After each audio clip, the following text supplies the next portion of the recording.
அப்பா நேற்று சந்தை போயிட்டு மீன் காய்கறி எல்லாம் வாங்கிட்டு தம்பிக்கு பிடிச்ச தர்பூசணி எனக்கு பிடிச்ச பஜ்ஜியும் தான் வாங்கிட்டு வந்தாங்க.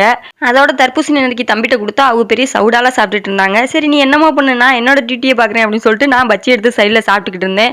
அதோட நைட்டு திடீர்னு முடிவு பண்ணி மாவுலாம் ஆட்டிட்டு காலையில் இருந்துச்சு அந்த பாத்திரத்தை கழுவவே பெரும்பாடாக ஆகிப்போச்சு.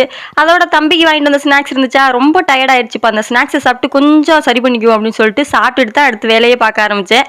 அதோட இட்லி ஊற்றி எடுத்தா இட்லி என்னமோ தோசை மாதிரி வந்திருக்கு இட்லி சட்டியில். நான் மாவு கரெக்டாக தான் போட்டேன். இப்போ அரிசி மாற்றினதுனாலே என்னமோ தெரில பஞ்சு பஞ்சாக வரவே இல்லை. சரி இனிமேல் தோசையே ஊற்றிக்கலான்னு அதை அப்படியே ஊற்றி மூடி அங்கே தூக்கி வச்சாச்சு. அப்பாவுக்கு எப்போவுமே இந்த வயலில் தான் வேலை. இன்றைக்கி கத்திரிக்காய் செடிக்கு உரம் போட தான் போயிருக்காங்க. சரி நீங்கள் போட்டுட்டு வாங்க அப்படின்னு சொல்லிட்டு நான் வீட்டை சுற்றி கூட்டிக்கிட்டு இருந்தேன். கூட்டி முடிச்சோன்னா ரொம்ப டயர்டாயிடுச்சுப்பா, வேர்த்து ஊற்ற ஆரம்பிச்சிருச்சு. அதோட ஒரு ஃப்ரெஷ்அப் ஆகிட்டு அப்படியே வந்து உட்காந்தாச்சு. அப்புறம் மதியானம் போல் லைட்டாக மோர் கலக்கி குடிப்போம் அப்படின்னு சொல்லிட்டு சீரகம் கொத்தமல்லி தழை இதெல்லாம் வாங்கிட்டு வர சொல்லியிருந்தேன்னா ஆல்ரெடி இருந்தது சீரகம் கொத்தமல்லி தழை மட்டும் வாங்கிட்டு வந்திருந்தாங்க. அதை போட்டு அப்படியே கலக்கி அப்படியே மிளகா போடலை, ஏன்னா தம்பிக்கு மிளகா போட்டால் வரைக்கும் அப்படின்னு சொல்லிட்டு மிளகா போடாமல் கலக்கி குடிச்சாச்சு. அப்பா ஒரு தேவைக்கு தான் போயிருந்தாங்க, வரையில நம்மளுக்கு பிடிச்ச ஃப்ரூட் மிக்சர் வாங்கிட்டு வந்தாங்க.